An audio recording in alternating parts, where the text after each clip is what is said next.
जय हिंद। कैसे हैं आप सब? Welcome to the channel.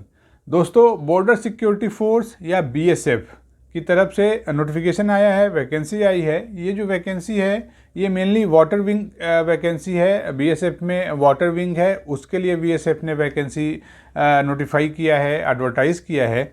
And आप बीएसएफ के बारे में जानते होंगे। बीएसएफ है ये government of India, ministry of home affairs के अंडर आती है। गृह मंत्रालय भारत सरकार के अंडर ये काम करती है। ये एक पैरामिलिट्री फोर्स है और ये हमारा मेनली जो बीएसएफ का काम है ये फ्रंटलाइन फोर्स है हमारा। ये सबसे पहले जो भी बॉर्डर एरियाज़ है हमारे देश का, सबसे पहले बीएसएफ ही वहाँ पे होती है, उसके पीछे मिलिट्री और दूसरे पैरामिलिट्री फोर्सेज होते हैं। तो दोस्तों, बीएसएफ की तरफ से मेनली 3 पोस्टों के लिए वैकेंसी आई है। जो पहली पोस्ट है वो एसआई की है, सब इंस्पेक्टर की। जो दूसरी पोस्ट है वो हेड कांस्टेबल की है एंड जो तीसरी पोस्ट है वो कांस्टेबल की है। तो इन 3 पोस्टों के लिए बीएसएफ की तरफ से नोटिफिकेशन आया है। तो आज के इस वीडियो में बीएसएफ के इसी नोटिफिकेशन पे डिटेल में बात करूंगा, आपको कंप्लीट बताऊंगा, डिटेल जानकारी दूंगा कि इसके लिए वैसे मेरे कौन से दोस्त हैं जो इसके लिए एलिजिबल हैं, इसमें एप्लीकेशन फ़ी क्या है, इसकी सैलरी क्या है, इसका एग्ज़ाम पैटर्न क्या है, इसका सिलेबस क्या है, कंप्लीट जानेंगे, डिटेल में बात करेंगे। तो आप इस वीडियो में बने रहिएगा, वीडियो को लास्ट तक देखिएगा, वीडियो काफ़ी इन्फॉर्मेटिव होने वाला है। उसके बाद दोस्तों, एक आप सभी मेरे दोस्तों से एक रिक्वेस्ट है कि अगर अभी तक आपने मेरे चैनल को सब्सक्राइब नहीं किया है तो मेरे चैनल को सब्सक्राइब कर लीजिए, वीडियोस को लाइक किया कीजिए, शेयर किया कीजिए। एंड एक और रिक्वेस्ट है कि अगर आपको इस वैकेंसी के ऊपर कुछ पूछना हो, बीएसएफ के ऊपर कुछ पूछना हो, तो आप बिल्कुल बेझिझक जाके कमेंट बॉक्स में पूछ सकते हैं। अगर आपको कोई सजेशन देना हो मेरे लिए तो आप वहाँ पे जाकर सजेस्ट भी मुझे कर सकते हैं। आपके सजेशन का, आपके कमेंट का मुझे इंतज़ार रहता है। तो चलिए दोस्तों, without wasting any time video को शुरू करते हैं और बीएसएफ के इस नोटिफिकेशन पे डिटेल में बात करते हैं। दोस्तों, बॉर्डर सिक्योरिटी फोर्स की तरफ से वाटर विंग वैकेंसी आई है। वाटर विंग जो बीएसएफ का है उसके लिए 3 पोस्टों के लिए वैकेंसी आई है। जैसा कि मैंने आपको बताया, head constable and SI sub inspector. 3 post हैं, पर ये अलग अलग ट्रेड और अलग अलग फील्ड के लिए वैकेंसी आई है। लाइक जो एसआई है सब इंस्पेक्टर, वो एसआई मास्टर होना चाहिए, एसआई इंजन ड्राइवर के फील्ड में और एसआई वर्कशॉप के फील्ड में या वर्कशॉप के ट्रेड में इनका वैकेंसी आया है। उसके बाद जो हेड कांस्टेबल हैं उसमें भी मास्टर है, head constable engine, head constable workshop. Head constable में इतने फील्ड के लिए वैकेंसी है। एंड जो तीसरा है वो कांस्टेबल क्रू है। चलिए दोस्तों, अगर आगे बात करूं इसके एप्लीकेशन स्टार्ट डेट की, तो जो एप्लीकेशन की स्टार्ट डेट है वो 30 मई 2022 से ये ऑलरेडी स्टार्ट हो चुका है। जो एप्लीकेशन की लास्ट डेट है वो 28 जून 2022 है। 28 जून 2022 तक इसकी लास्ट डेट है। तो आपको ये लास्ट डेट नोट कर लेना चाहिए, क्योंकि आपको लास्ट आवर में रश नहीं करना है, क्योंकि साइटें बहुत बिजी हो जाती हैं तो फिर आपको फॉर्म फिल करने में प्रॉब्लम होता है। तो अगर आप एलिजिबल हैं, जैसा कि मैं इसमें अभी आगे आपको बताऊंगा इसकी एलिजिबिलिटी क्राइटेरिया क्या है, तो आप पहले ही फॉर्म को फिल करें और 28 जून 2022 का वेट ना करें। चलिए दोस्तों, अगर इसमें सबसे पहले अगर इसके नंबर ऑफ़ पोस्ट की बात कर लेते हैं, तो टोटल नंबर ऑफ़ पोस्ट है वो 281 है। 281 पोस्टों के लिए वैकेंसी आई है। और इसमें जो सबसे ज़्यादा पोस्ट है वो कांस्टेबल क्रू की पोस्टें हैं, ये 130 अप्रॉक्स हैं। चलिए दोस्तों, उसके बाद जो मोस्ट इम्पॉर्टेंट बहुत सारे मेरे दोस्तों के मन में होता है कि इसकी सैलरी क्या है। तो दोस्तों, जो सैलरी एसआई की सैलरी है वो सब इंस्पेक्टर ये एज पर 7 CPC लेवल 6 में फॉल करता है। और इसका जो पे स्केल है वो 35,400 टू 1,12,400 के बीच में आता है। उसके बाद अगर हेड कांस्टेबल की सैलरी की बात करें तो head constable as per 7 CPC level 4 में आता है। एंड इसका जो पे स्केल है वो 25,500 टू 81,100 के बीच में है। उसके बाद दोस्तों, कांस्टेबल है। ये जो कांस्टेबल का जो लेवल है वो लेवल 3 में आता है एज पर 7 CPC। एंड जो इसका पे स्केल है वो 21,700 टू 69,100 के बीच में आता है। चलिए दोस्तों, आगे बढ़ें और अगर एज की बात कर लेते हैं, तो एज जो है वो एसआई मास्टर के लिए अलग अलग, जो इसमें ट्रेड है उसके लिए अलग अलग एज रखा गया है। लाइक जैसे एसआई मास्टर है, एसआई इंजन है, इनके लिए जो मिनिमम एज है वो 22 ईयर्स होना चाहिए एंड जो मैक्सिमम एज है वो 28 ईयर्स होना चाहिए। ऐसे ही एसआई वर्कशॉप हैं, इनके लिए 22 ईयर्स मिनिमम एज है एंड जो मैक्सिमम एज है वो 25 ईयर्स है। वैसे ही दोस्तों, head constable master, head constable engine driver, head constable workshop and constable crew, इन सभी का जो एज है वो मिनिमम 20 ईयर्स होना चाहिए एंड जो मैक्सिमम एज है वो 25 ईयर्स होना चाहिए। अपर एज में एज पर गवर्नमेंट रूल रिलैक्सेशन भी अवेलेबल है। चलिए दोस्तों, अगर आगे इसके एजुकेशन क्वालिफिकेशन की बात करूं तो जो एसआई मास्टर है, सब इंस्पेक्टर मास्टर के लिए जो क्वालिफिकेशन चाहिए वो आप 10+2 पास होने चाहिए। इसके साथ ही आप सेकेंड क्लास मास्टर सर्टिफिकेट आपके पास होना चाहिए, इश्यूड बाय सेंटर और state inland water transport authority या फिर मर्सेंटाइल मरीन डिपार्टमेंट की तरफ से आपको मास्टर सर्टिफिकेट इश्यू होना चाहिए, सेकेंड क्लास आप पास होने चाहिए। उसके बाद अगर एसआई इंजन ड्राइवर की बात करूं तो 10+2 होना चाहिए इनके लिए, plus first class engine driver certificate issued by state और सेंटर का जो इनलैंड वाटर ट्रांसपोर्ट अथॉरिटी है या मर्सेंटाइल मरीन डिपार्टमेंट है उनकी तरफ से। वैसे अगर एसआई वर्क शॉप की बात करूं तो इसके लिए एसआई वर्कशॉप के लिए आपके पास बैचलर की डिग्री होनी चाहिए, bachelor degree in mechanical engineering. उसके अलावा 3 ईयर डिप्लोमा इन मैकेनिकल और मरीन और ऑटोमोबाइल इंजीनियरिंग। तो एसआई वर्कशॉप के लिए ये क्वालिफिकेशन चाहिए और अगर ये है देन आप एलिजिबल हैं इसके लिए फॉर्म फिल करने के लिए। चलिए दोस्तों, आगे बात करूँ अगर हेड कांस्टेबल मास्टर के लिए आप मैट्रिक पास होने चाहिए और आपके पास सेरेंज का सर्टिफिकेट होना चाहिए। वैसे ही हेड कांस्टेबल इंजन ड्राइवर की बात करूं तो इंजन ड्राइवर में आप मैट्रिक पास होने चाहिए and second class engine driver certificate आपके पास होना चाहिए।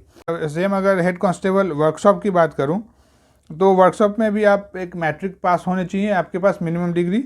उसके अलावा आपके पास आईटीआई का सर्टिफिकेट होना चाहिए, आईटीआई की डिग्री होनी चाहिए in motor vehicle, diesel, petrol engine, mechanical, carpenter, electrician, AC हैं, इलेक्ट्रॉनिक्स एंड प्लम्बर, इन सब में आपके पास अगर आईटीआई की डिग्री है देन आप हेड कांस्टेबल वर्कशॉप के लिए फॉर्म फिल करने के लिए एलिजिबल हैं।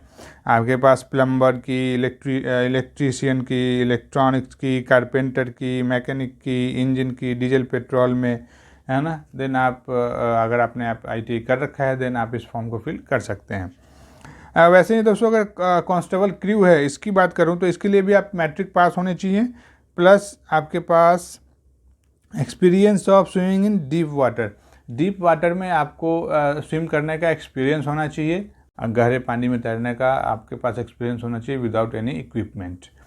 तो ये इसके एजुकेशन क्वालिफिकेशन की बात है। चलिए दोस्तों, अगर आगे इसके एप्लीकेशन फ़ी की बात कर लेते हैं कि एप्लीकेशन फ़ी क्या है। तो जो एसआई की पोस्टें हैं, जितनी भी एसआई की पोस्टें हैं उसके लिए आपको 200 रुपीज़ देना होगा एप्लीकेशन फ़ी, एंड जो हेड कांस्टेबल और कांस्टेबल की पोस्टें हैं उसके लिए 100 रुपीज़ एप्लीकेशन फ़ी है। वैसे दोस्तों इसमें जैसे एससी, एसटी, बीएसएफ के जो प्रेजेंट पर्सनल हैं जो अभी काम कर रहे हैं बीएसएफ में, उसके बाद एक सर्विसमैन है, इसके लिए कोई एप्लीकेशन फ़ी नहीं है, वो एग्जम्प्टेड हैं, ये नील है। ये जो सारे हैं इनको बस सर्विस चार्ज देना पड़ेगा, जो एप्लीकेशन फ़ी है वो नहीं देना पड़ेगा। चलिए दोस्तों, आगे अगर इसके सिलेक्शन प्रोसेस की बात कर लूँ कि सिलेक्शन प्रोसेस क्या है, तो जो सिलेक्शन प्रोसेस है उसमें मेनली 2 फेज़ में ये कंप्लीट होगा। 2 फेज़ में भी उसका सब फेज है। तो जो पहला फेज है वो रिटन एग्ज़ाम का होगा। जैसे आप फॉर्म फिल करते हैं तो सबसे पहले आपको रिटन एग्ज़ाम के लिए कॉल किया जाएगा, एंड जो दूसरा फेज है, दूसरे फेज में आप अगर रिटन एग्ज़ाम क्लियर कर लेते हैं देन आपका डीवी होगा, डॉक्यूमेंट वेरिफिकेशन होगा। उसके बाद आपका फिजिकल मेजरमेंट होगा, उसके बाद पीईटी होगा, फिजिकल एफिशिएंसी टेस्ट होगा, उसके बाद ट्रेड टेस्ट होगा एंड फाइनली मेडिकल होगा। एंड मेडिकल के बाद जो मेरिट लिस्ट बनेगा और मेरिट लिस्ट के बेस पे आपका सिलेक्शन होगा। चलिए दोस्तों, अगर वैसे ही इसके एग्ज़ाम पैटर्न की बात कर लेते हैं कि जो रिटन एग्ज़ाम होगा उसमें क्या क्या पूछा जाएगा। तो दोस्तों जो रिटन एग्ज़ाम है वो एसआई मास्टर, एसआई की जितनी भी पोस्टें हैं, इधर वो एसआई मास्टर का हो, एसआई इंजन ड्राइवर का हो, एसआई वर्कशॉप का हो, तो एसआई के लिए जो रिटन एग्ज़ाम होगा वो, और जो कांस्टेबल और हेड कांस्टेबल का जो रिटन एग्ज़ाम है ये दोनों पेपर अलग अलग होगा। तो जो एसआई का जो पेपर होगा उसके पेपर में 4 सेक्शन है या 4 पार्ट है वो पूछा जाएगा। जो पहला पार्ट है वो जीके एंड अवेयरनेस का है, general knowledge and general awareness का है। इससे आपको 25 क्वेश्चन पूछा जाएगा, जिसके लिए आपको मैक्सिमम 25 मार्क्स मिलेगा। वैसे ही पार्ट बी में आपसे रीजनिंग पूछा जाएगा, रीजनिंग भी 25 मार्क्स का होगा एंड 25 क्वेश्चन होंगे इसमें।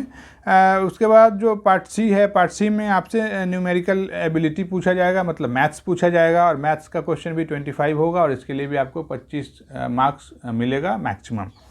जो इसका चौथा एंड लास्ट जो इसका पार्ट है वो ट्रेड अवेयरनेस रिलेटेड आपसे क्वेश्चन पूछा जाएगा। क्योंकि एसआई का है वो एसआई मास्टर, इंजन ड्राइवर और वर्कशॉप, इसमें ट्रेड रिलेटेड आपसे क्वेश्चन पूछेगा। इसके लिए 25 क्वेश्चन होगा, 25 मार्क्स मिलेगा।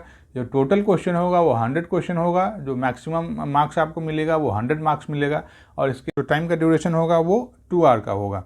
2 घंटे में आपको ये क्वेश्चन देना है, और इसके लिए आपको 100 मार्क्स मिलेंगे। इसमें कोई नेगेटिव मार्किंग नहीं है, ये ध्यान रखिएगा। वैसे अगर हेड कांस्टेबल और कांस्टेबल के एग्ज़ाम की बात करूं, इसमें जो पेपर होगा, इसके पेपर में 3 पार्ट कंसिस्ट होगा। जो पहला पार्ट है पार्ट ए, उसमें general knowledge and general awareness से क्वेश्चन पूछा जाएगा। इसमें 35 क्वेश्चन होगा, 35 मार्क्स का। वैसे ही पार्ट बी है, इसमें रीजनिंग होगा, रीजनिंग 35 क्वेश्चन होगा, 35 मार्क्स का। एंड जो तीसरा है पार्ट सी, उसमें आपसे न्यूमेरिकल एबिलिटी मतलब मैथ्स पूछा जाएगा, और मैथ्स का जो क्वेश्चन होगा वो 35 क्वेश्चन होगा, 35 मार्क्स का। इसके लिए भी जो टोटल क्वेश्चन होगा वो 100 होगा, जो मैक्सिमम मार्क्स होगा वो 100 मार्क्स का होगा। एंड इसके लिए जो आपको टाइम मिलेगा वो 2 आवर का होगा। 2 घंटे में आपको ये क्वेश्चन सॉल्व करना है। इसमें नेगेटिव मार्किंग नहीं है, तो आप बेझिझक इसका आप अटैम्प्ट ले सकते हैं। चलिए दोस्तों, अगर आगे इसके पीएमटी की बात करूं, जो फिजिकल मेजरमेंट टेस्ट है, तो फिजिकल मेजरमेंट टेस्ट में क्या होता है कि आपका हाइट, वेट, चेस्ट ये मेजर करते हैं। तो जो हाइट, वेट, चेस्ट की अगर बात कर लेते हैं, तो ऐसे मेरे दोस्त जो SC ST कैटेगरी से बिलोंग करते हैं, उनकी जो हाइट होनी चाहिए वो 160 सेंटीमीटर की होनी चाहिए। एंड जो चेस्ट होना चाहिए वो नॉर्मल चेस्ट 73 होना चाहिए, एंड आफ्टर एक्सपेंशन ये 78 सेंटीमीटर का होना चाहिए, मतलब 5 सेंटीमीटर ये एक्सपेंड होना चाहिए चेस्ट। वैसे मेरे दोस्त जो हिली एरिया से बिलोंग करते हैं, एंड ये जो स्टेट हैं हिली एरियाज में, जैसे गढ़वाल, कुमाऊं, उसके बाद जो हिमाचल प्रदेश है, सिक्किम है, लेह लद्दाख है, नॉर्थ ईस्टर्न स्टेट है, उनसे बिलोंग करते हैं। एंड उसके अलावा जो साउथ के स्टेट हैं लाइक केरला, कर्नाटका, तमिलनाडु, महाराष्ट्र, आंध्र प्रदेश, गोवा, यूटी जो है, पौंडीचेरी, लक्षद्वीप, दमन एंड दीव, अंडमान एंड निकोबार, इस स्टेट और इस यूटी से और इस हिली स्टेट से बिलोंग करते हैं, उनके लिए जो हाइट होना चाहिए वो हाइट 162.5 सेंटीमीटर का होना चाहिए। एंड उनका जो चेस्ट होना चाहिए वो 75 नॉर्मल, एंड आफ्टर एक्सपेंशन ये 80 सेंटीमीटर का होना चाहिए। उसके अलावा जो अदर स्टेट एंड यूटी जो रेस्ट बच गया, उसमें जो भी मेरे दोस्त हैं उनकी हाइट 165 सेंटीमीटर की होनी चाहिए, एंड जो उनका चेस्ट होना चाहिए वो 75 centimetre normal, and after expansion ये 80 सेंटीमीटर का होना चाहिए। वैसे ही दोस्तों, अगर इसके पीईटी की बात करूं, जो फिजिकल एफिशिएंसी टेस्ट है, पीईटी में क्या होता है, पीईटी में आपका रनिंग स्टेमिना देखा जाता है कि आपका स्टेमिना कितना है, आप कितना सस्टेन कर पाते हैं हार्श कंडीशंस में। तो इसके लिए आपका जो रनिंग है वो 1 माइल का रेस होगा। 1 माइल का रेस आपको 8 मिनट में कंप्लीट करना है।